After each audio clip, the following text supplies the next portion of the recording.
Hello, Medicare Advantage risk adjustment operators, innovators, and learners. Welcome to another learning series of the Hughes Academy, Risk Adjustment Made Easy, the Medicare Advantage kind. I am your host, tutor, Dr. Prince Bewa. If today is your first time joining us, we want to say welcome and thank you for joining us today. If you have been a subscriber with us, a learner with us, we also want to appreciate you and thank you for joining us. If you have not subscribed to our channel, I will encourage you to subscribe, to like, to share. It helps us to also reach a wider audience and helps you not to miss anything from us. Throughout this month, we've been going through duals decoded. And today is the third video on the duals decoded. So today we'll be looking at QMB, SLMB, QDWI, and QI, the programs behind the duals code. Where we've come to this far is that the first week we looked at the full versus partial. We learned about the two buckets, the full dual versus the partial dual, and then the non-duals. Second week, which was last week, we looked at the dual codes that you will see in the MCMD file. CMS puts as you look at the dual codes for reporting and also for analytics and for risk adjustment overall. But today we'll be taking you deeper into what these codes mean. Let's get into today's. There are 4 programs, one purpose within the Medicare Savings Program. And the Medicare Savings Program is the help beneficiaries receive from their states in paying for Medicare costs. So these are the extra help that the beneficiaries receive from the states because it's a Medicaid program. And within this Medicare Savings Program, there are 4 different categories. There is the QMB, which is the Qualified Medicare Beneficiary. There is the SLMB, which is the Specified Low-Income Medicare Beneficiary.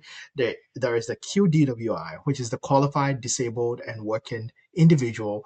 And then there is the Qualifying Individual. So there is the Medicaid program. A beneficiary can be full dual or partial dual. And within these 2 categories, there are 4 even lower categories that encompass the entire Medicare Savings Program, which is the Medicaid extra help that beneficiaries receive.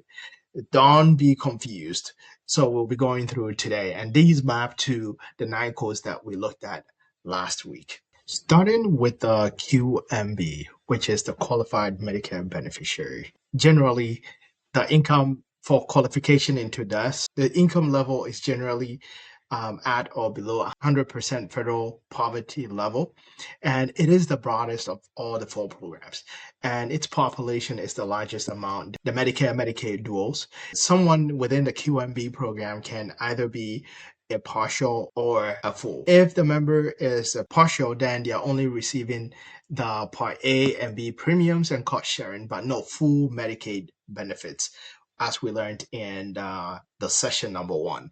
And if the person is a full, then they are receiving everything in A plus the complete Medicaid benefits.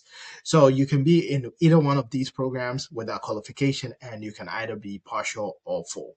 And for QMB, this is the requirements for it. For SLMB, the income is between 100 and 120 of the federal poverty level, just above the QMB.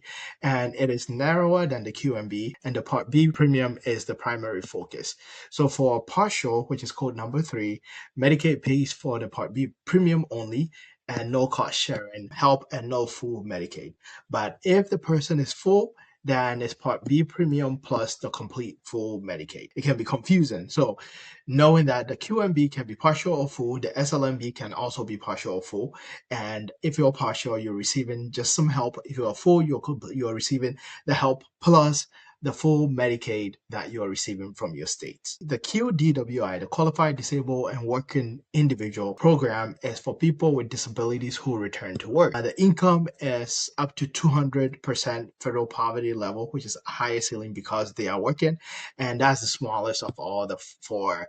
And a person with a disability who returns to work can lose automatic premium-free Medicare Part A. QDWI pays for Part A premium only, keeping Medicare coverage while working, and it is code number 5. And from last week, we learned most of the odd numbers are for partial and most of the even numbers are for full. So for QDWI, The code number is 05. And now the last one, which is the qualifying individual, is for income between 120% and 135% of the federal poverty level, just above the SLMB. And QI, which is 06, pays for Medicare Part B premium only. And we learned from last week, this is the only one that is an even number, and it is partial. So there's no full version. Funding is capped by Congress annually, and it's first come, first served basis. And once the federal allotment is exhausted, new applicants wait until the following. It tells you they have Medicaid. These are 4 programs, and each program can be full or partial together with each of the different qualifying requirements. So not all Medicaid are the same. So this is the complete mapping of the code. So from code 1 to 10, we learned that there are 9 codes, so 7 doesn't exist, so there are 9 of them. A QMB can be full or partial, and partial takes care of A and B premiums plus cost sharing. Full is A and B plus cost sharing, and then you get complete Medicaid. And then you get the next level is a SLMB, which is partial, full. If you're partial, Part B premium only. If you're full, you get the Part B premium only plus complete Medicaid. Then the QDWI is only for Part A premium. QI is Part B premium, which is capped. And then 7 doesn't exist. Then the 8 is other full Medicaid. And then 9, your non-dual. And 10 is other full Medicaid. So these are the complete code mapping together with the partial and full, and the programs that encompasses the Medicaid across the states that supports the Medicare savings program. Why does this matter? This matters because the CMS-HCC model segment by dual status. So full dual model segment, partial, you get it maps to the partial model segment. And if it's non-dual, then there is no dual status here. So the same diagnosis, the same HCCs, but different code can trigger different coefficients and different payments based on the Medicaid status. And therefore, it is very important that you know what the beneficiary actually has and what is being translated into the data and how that also translates into your payment. And you need to reconcile all these together so that you can receive your fair, accurate, complete, and timely Medicare Advantage risk adjustment payment. Because when you get the program wrong, you get the code wrong, and then you get the segment wrong, you'll get your payment wrong. And this is very critical as you work on your Medicare Advantage risk adjustment. Today has been very packed. We'll end here and we'll pick it up, the final one on duals decoded, next week.